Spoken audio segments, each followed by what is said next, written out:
नमस्कार। आज की इस बेहद खास चर्चा में आपका बहुत बहुत स्वागत है। आज हम एक बड़े ही शानदार और दिलचस्प सफर पर निकलने वाले हैं। हम बात करेंगे हिंदी साहित्य के उन महान दिग्गजों की, उन असली लेजेंड्स की, जिन्होंने अपनी कलम की ताकत से पूरे भारतीय समाज और संस्कृति को एक नई दिशा दी।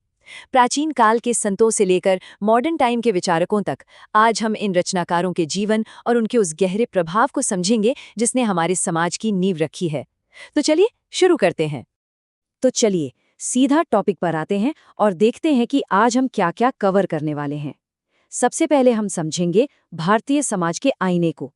उसके बाद चलेंगे भक्ति काल के संतों के युग में। फिर बात करेंगे आधुनिक साहित्य के अग्रदूतों की और देशभक्ति के साथ-साथ दार्शनिक कविताओं की। और हाँ, आखिर में प्रतियोगी परीक्षाओं की तैयारी के लिए एक बहुत ही जरूरी स्टडी गाइड भी देखेंगे। आइए अब अपने पहले सेक्शन की तरफ बढ़ते हैं, भारतीय समाज का आईना। यहाँ हम समझेंगे कि ये महान रचनाएं सिर्फ कहानियों की किताबें नहीं हैं, बल्कि उससे कहीं ज्यादा गहरी हैं। अब आप सोच रहे होंगे कि साहित्य आखिर है क्या? देखिए, हिंदी साहित्य कोई बोरिंग कविता या कहानी भर नहीं है। ये असल में हमारी संस्कृति, हमारे इतिहास, समाज और हमारी गहरी मानवीय भावनाओं का एकदम साफ आईना है। इसी साहित्य ने समय समय पर समाज सुधार, राष्ट्रवाद और इंसानियत का इतना मजबूत मैसेज दिया है। आसान शब्दों में कहें तो ये हमें दिखाता है कि वक्त के साथ हम और हमारा समाज कैसे इवॉल्व हुआ है। चलिए अब इतिहास में थोड़ा पीछे चलते हैं। हमारा दूसरा सेक्शन है भक्ति काल के संत। ये वो पुराना दौर था जहां ईश्वर की गहरी भक्ति और सामाजिक सुधार आपस में मिल गए थे। अब इस बात पर जरा गौर कीजिएगा, ये वाकई बहुत दिलचस्प है। संत कबीरदास का दर्शन, मतलब सोचिए, उस जमाने में उन्होंने समाज में फैले अंधविश्वास और कुरीतियों पर कितना सीधा और बेबाक प्रहार किया था। उनके जो प्रसिद्ध दोहे हैं ना, वो सिर्फ कविताएं नहीं थीं, वो सच्चाई और मानवता के अचूक हथियार थे। उन्होंने अपनी सरल वाणी से सीधे लोगों के दिलों पर चोट की, और उनकी ये बातें आज भी उतनी ही सच और प्रासंगिक है ना? कमाल की बात। और इसी भक्ति काल के दो और बहुत बड़े पिलर्स हैं। एक हैं गोस्वामी तुलसीदास जी, जिन्होंने रामचरितमानस रची। उन्होंने भगवान राम के आदर्श जीवन को ऐसी लोक भाषा में ढाल दिया कि वो घर घर तक पहुंच गया, हर आम इंसान उससे जुड़ गया। और दूसरी तरफ है महान कृष्ण भक्त कवि सूरदास जी। उन्होंने सूरसागर की रचना की, जिसमें भगवान कृष्ण के प्रति उनका जो असीम प्रेम और भक्ति है, वो बस देखते ही बनती है। प्राचीन युग से निकलकर अब हम सीधा आधुनिक साहित्य के दौर में एंट्री करते हैं। ये वो वक्त था जब लेखकों ने ग्रामीण जीवन, गरीबी और इंसान की सच्ची भावनाओं को अपनी कहानियों का हीरो बनाया। इस युग का सबसे बड़ा और दमदार नाम मुंशी प्रेमचंद। इन्हें ऐसे ही उपन्यास सम्राट यानी एम्परर ऑफ नॉवेल्स नहीं कहा जाता।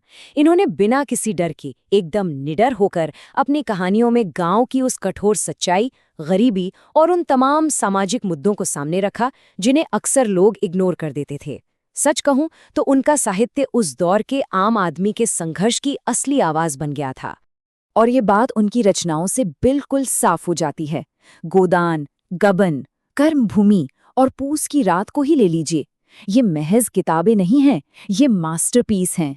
ये आज भी हमें समाज के उस असली दर्द और संघर्ष की याद दिलाते हैं। ये रचनाएं सीधे दिल में उतर जाती हैं। इसी आधुनिक काल में एक और बेहद पावरफुल नाम उभर कर आता है, महादेवी वर्मा जी का, जिन्हें आधुनिक मीरा के नाम से जाना जाता है। वो छायावाद की एक बहुत प्रमुख कवयित्री थीं। उनकी लेखनी में आपको करुणा, संवेदना और भावनाओं की वो गहराई मिलेगी जिसकी मिसाल मिलना मुश्किल है। उनका लिखा एक एक शब्द सीधे आत्मा को छू लेता है। उदाहरण के तौर पर यामा और दीपशिखा जैसी उनकी कृतियां ही देख लीजिए। ये उनकी अतुलनीय संवेदनशीलता और करुणामयी कहानी कहने की कला का परफेक्ट एग्जाम्पल है। इन्हें पढ़ते वक्त आप उनकी उस गहरी भावुकता को महसूस किए बिना नहीं रह पाएंगे। चलिए अब एक नया चैप्टर खोलते हैं, देशभक्ति और दार्शनिक कविताएं। ये वो दौर था जब शब्दों में एक अलग ही आग थी, जिसने युवाओं के अंदर जोश भर दिया था। देशभक्ति की बात चले और राष्ट्रकवि रामधारी सिंह दिनकर का नाम ना आए, ऐसा तो हो ही नहीं सकता। उन्होंने वीर रस की ताकत से अपनी कविताओं के जरिए उस वक्त के युवाओं के दिलों में देशभक्ति और उत्साह की एक जबरदस्त आग लगा दी थी। उनके शब्दों में लिटरली वो पावर थी जो किसी भी सोए हुए समाज को झकझोड़ कर जगा दे।